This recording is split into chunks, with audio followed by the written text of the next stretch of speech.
Welcome. Take It Up with Jessica Lee. I'm with Alpana Prabhu, who is Director of Operations at ServiceNow, Yes. specifically the Customer Service Management product. And I know this is kind of new. It's like a 3-year-old product. That is correct. ServiceNow, of course, is well known in ITSM. You want to tell us about this new unit? Not so new anymore. Mm-hmm. Yes, incubated 3 years ago Mm-hmm. at our flagship conference, Knowledge, and that was May of 2016. I joined ServiceNow in July, and actually I joined for a different role. And the first time that's happened in my life, within 3 days I was told, okay, you get to be in operations for this newly formed business unit, Customer Service Management. And I'm like, all right, let's do it. And I was the sole person in operations then. And it was a new fledgling team, Mm-hmm. very good team, I must say. One of the dream teams I've worked for. Ah, it's good to hear. Yeah, there's something to be said about starting. The energy, the drive, the passion, the total focus, and the adrenaline. It's extremely attractive, and I loved it. Good. Still love it. What do you do in the operation? What does that mean? So what that means, I kind of look at operations as the wing beneath the wings role. Mm-hmm. You enable everybody tied to that product and set them up for success, and you ensure that the operating rhythm of that business unit and the momentum is kept. Yeah. And what does that translate to tactically? To bring a product to market, there are several things that need to be done. First and foremost, you must have a product. Okay. You must know who is this product serving. Okay. So who are the customers and the who want to buy it, Right. and for whom are you building it for? You must have people who need to sell this product, and are they equipped to sell this product? Are they enabled in the right manner? If there's a product, it needs to be implemented. Are your implementers enabled to implement the product? So the whole content enablement of these people who can bring your product to market is a vital part. So you Okay. create the content like product knowledge. I don't personally create the content. There are product managers who do. Okay. There are product marketing folks who do. Okay. And that content then gets flushed down to sellers, Okay. core sellers, partners who sell for us, implementers, and partners who implement for us. So do you do the like piloting of it, proof of concept of the product on the operation side, or you talking about running the entire? No, there are people who implement the product Mm-hmm. and work with customers to proof of concept. It depends on the customer's use case. Mm-hmm. Why are you buying this product? This is what the product does, but you're buying it for a particular business outcome. Okay. So there are people who take it, work with partners, or we have our own professional services organization. It's called Customer Outcomes today. Okay. They take the product to the customers and implement it for them per their use case. Okay. Okay, and my job, or from an operations perspective, the underlying infrastructure, the customer data, who our customers are, what are their timelines to implement, Okay. all that data needs to sit in systems. Mm. My team works closely with IT to automate that and enable our product success teams and our other teams who interact with customers to update our customer database. Because we must know who our customers are. It's very important to know who your customer is.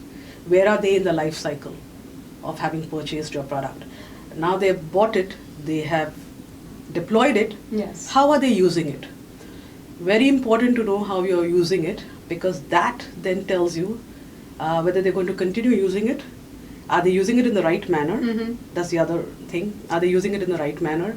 And how can we mature the usage of it? Mm. Because you've invested heavily in it.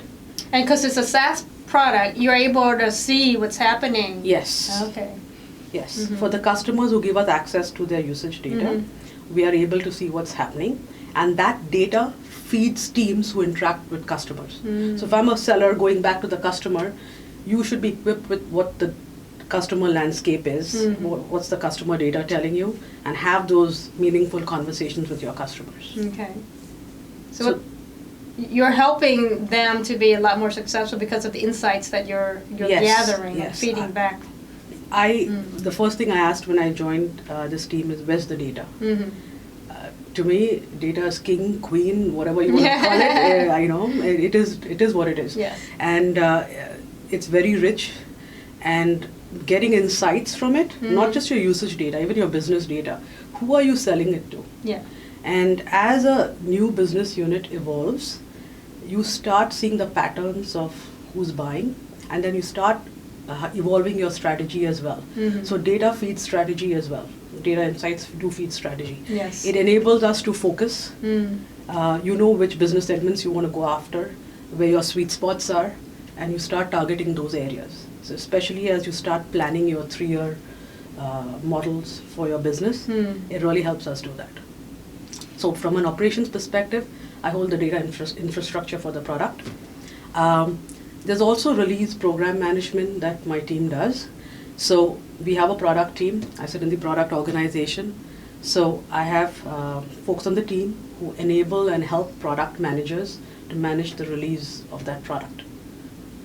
There's a lot of cross-functional touch points in operations within the product organization and outside.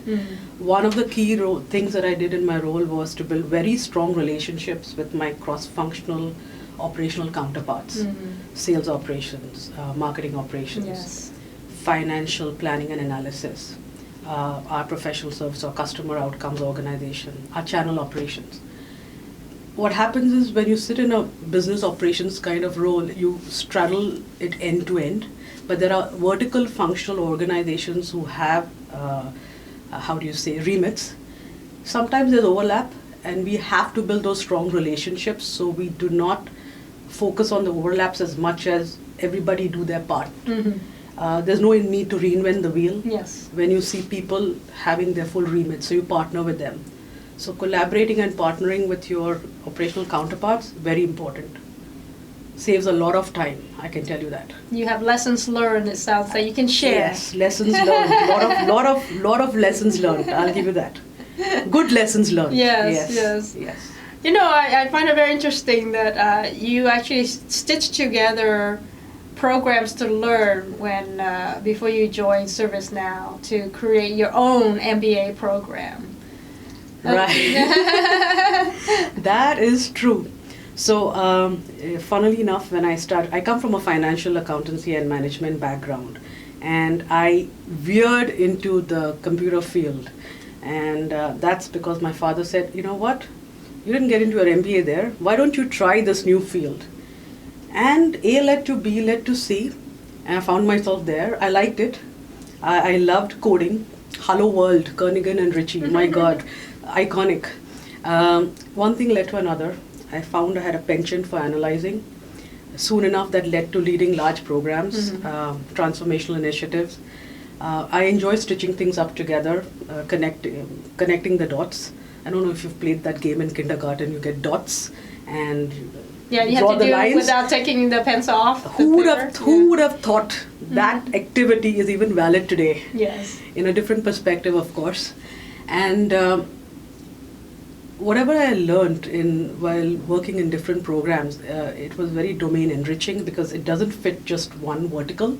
Multiple verticals I got to work through. I had healthcare for almost 5 years when I was in Chicago. And like I said, one thing led to another. And then the thought came, what do I want to evolve into? And operations seemed to be the natural path. MBA, a thought, but life's priorities took over. And the urge and the desire was very strong. I said, what can I do differently instead of putting a sum of money to do the traditional MBA program? And I started earmarking topics that I thought would help me in my operational path. So the first thing I would say I got lucky that course happened at the right time. It was the Agile Business Modeling and Investments, which was taught by Stanford. And I went there. Professor Kurosawa, who taught that course, it was one of the most compelling and hands-on courses that I've ever done. And that was when I was in a little break between 2 jobs. I'm grateful for that time off, and the intensity and the manner in which he taught us, just amazing. The practical application of how do you model a business so that people want to invest in it, one of the best courses I've attended. Okay, so that was one. The other one was go to market. If you work in operations, you must know how you take a product or service to market. Again, Stanford. Yeah. Thank you, Stanford. And so anyone can sign up for this class. You don't have to be in an MBA program. No, you don't. Okay. And that was the other one. IoT caught my interest, and as actually so does blockchain. Have to explore that because this is where the future is, or is happening as we speak. Devices are talking. Yes. There's a lot of collecting data. Collecting data. Again, the best four-letter word these days, data. Okay. And I did that to learn more about the IoT space. Okay. Again, fabulous professor, Daniel Elazare, just fabulous. Then I decided I needed to learn more about strategy. So Harvard Business Online has a course on strategy by Clay Christensen. That's the name for strategy. One of the things that Clay says in his course, so that came out of the course, NBA basketball players, there's a lot of talent. Does everybody get to play in the NBA? No. So what happens to those people who have the talent but just didn't get the opportunity to go and play for the NBA? Where do they go? Do they give up? No, they don't. They go and play for leagues in Europe. They go and play leagues in South America, Middle East, and they do. So that was very enlightening for me, and it kind of resonated with how I saw learning. You don't have to follow the traditional path. You can learn in different ways, and you can stitch it up together. Not to say that I might not consider an MBA later, but this set me on the track towards that. Right.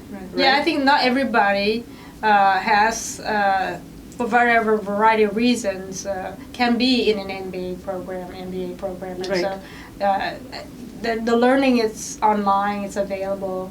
Pick and choose the things that you think will help towards your goal. So first you have to have a goal, and you had a goal. You knew you wanted to be in operations. Yes. So these are the classes that would help you to take that path. Right.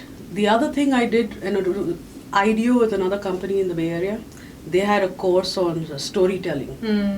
How do you come across by, how do you communicate via the mechanics of a story? Very important.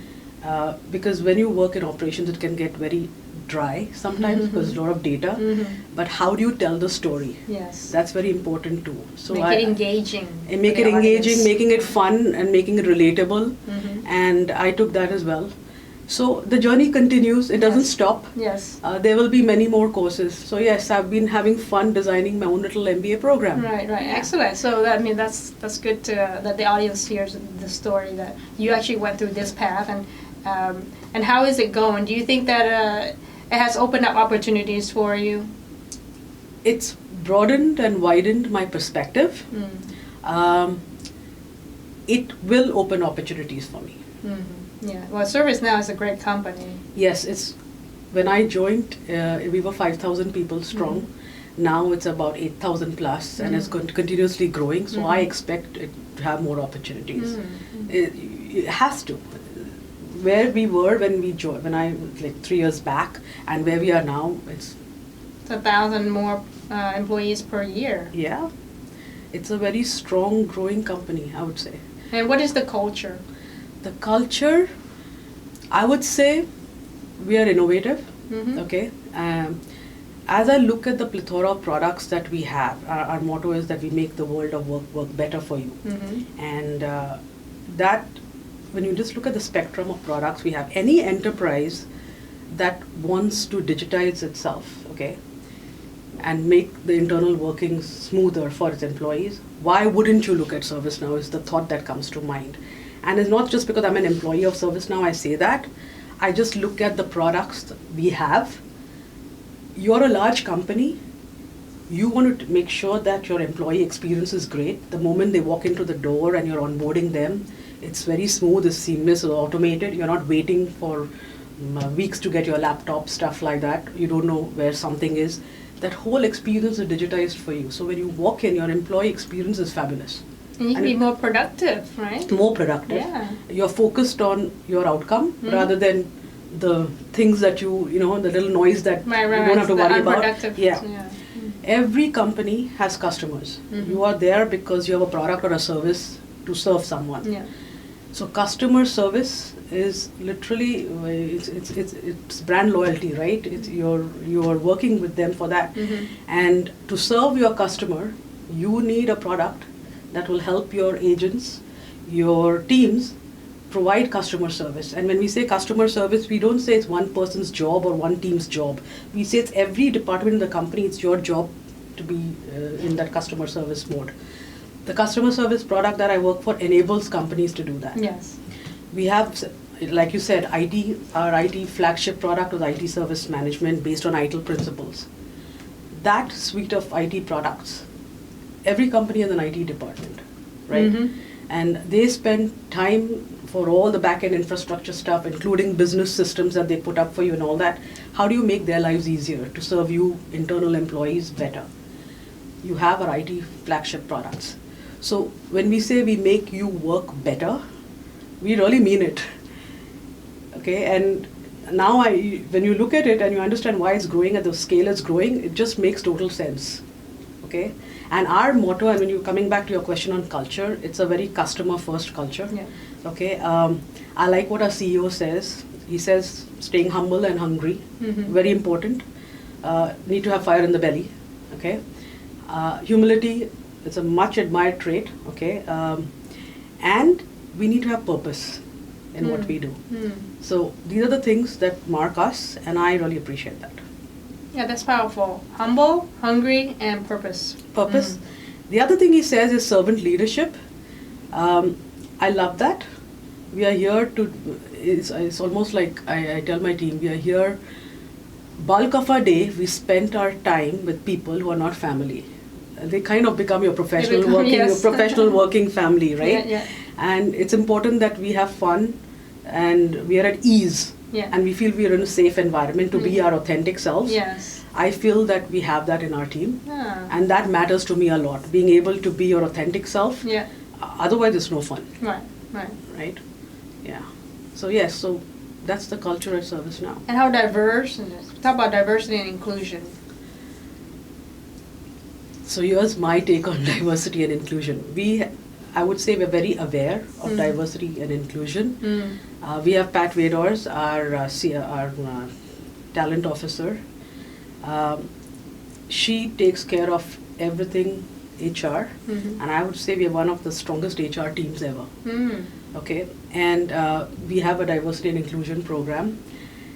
When you say diversity and inclusion, it veers towards gender diversity, the different lifestyle preferences diversity. For me, it's all about neurodiversity. And I know neurodiversity is used for people with neurological sometimes disorders, sometimes also ethnic diversity. Ethnic diversity. Economic background. Right. For me, it's when I look at onboarding a person on my team, it matters to me how you think, how differently you think, and there's something to be said for people who don't agree with you. I think it's extremely powerful because it spawns conversations. You have to listen though, and you both take away something from it. It's not the purpose of converting someone with a different thought process to your way of thinking. You leave it with something to reflect upon. And that to me is neurodiversity, where everybody is thinking and bringing their thoughts to the table. They're not afraid to voice it. Yeah. And when you leave, there's a common, we've all agreed to something, but we've given something of ours to that conversation. There's something to be said for everybody thinking alike. It builds a sense of comfort. But there's a lot to be said for discomfort. Discomfort pushes you forward. Yes, I agree with you on that. Yeah. So what's exciting for you? What's ahead that you're really aiming to achieve? I intend growing more in the path of operations. Okay. Dream roles, if you ask me, I definitely want to head operations. Okay. And for all the products, or that's the higher the better? The bigger the responsibility, the better? I would say bigger the responsibility, and I don't like talking in terms of titles because that's an outcome. I see burdens when I see people, I take that back. When I see people with C-level roles, I see the burden they bear, okay, which means they're capable of bearing it. For me, it's about span of responsibility. How much more can I do with what I know, and how much more can I give to a team or an organization? And are you willing to take it? I may want it, but are you willing to take it? Right? And in fact, I remember a conversation long back when I was talking to somebody and I said, we're all diamonds. We are diamonds. We have different facets. Yes. It's up to the jeweler to put it in that right setting. So, let's see where this path goes. Well, I see brightness ahead for you. For all. And for all of us. For all of us. It's been wonderful to have you come here and share what's going on, your journey, your path to where you are now. Thanks for watching. Take It Up with Jessica Lee, Alpana from ServiceNow. Thank you. This was fun. And thank you for having me over here. I appreciate the opportunity.